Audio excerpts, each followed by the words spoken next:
At eto na nga, naguguluhan na si Sir Jose kung ano daw ba talaga ang totoo. Nalilito na daw kasi siya guys dahil hindi na daw pare-pareho yung sinasabi ng mga nag-tutorial. May nagsasabi daw na 5 seconds lang daw yung haba ng reels, may nagsasabi rin daw na 60 seconds, may nagsasabi rin daw na 90 seconds. So ganito po kasi yun guys.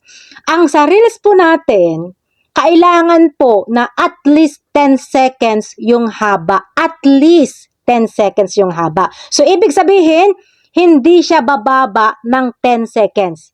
Pero pwede siya hanggang 90 seconds. So sabi pa niya dito na may nagsabi din daw na 60 seconds lang. Yes, pwede po yung 60 seconds.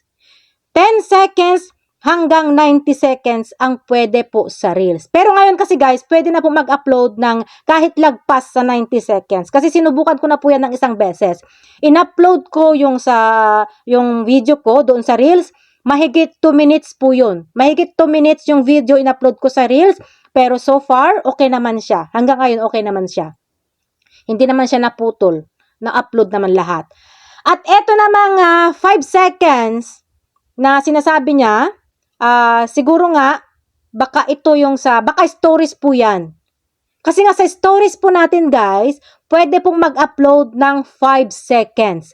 5 seconds to 60 seconds. So, inuulit ko po guys na ang reels po natin is at least 10 seconds pataas. At sa stories naman natin is 5 seconds pataas. Ay, hindi, 5 seconds hanggang 60 seconds.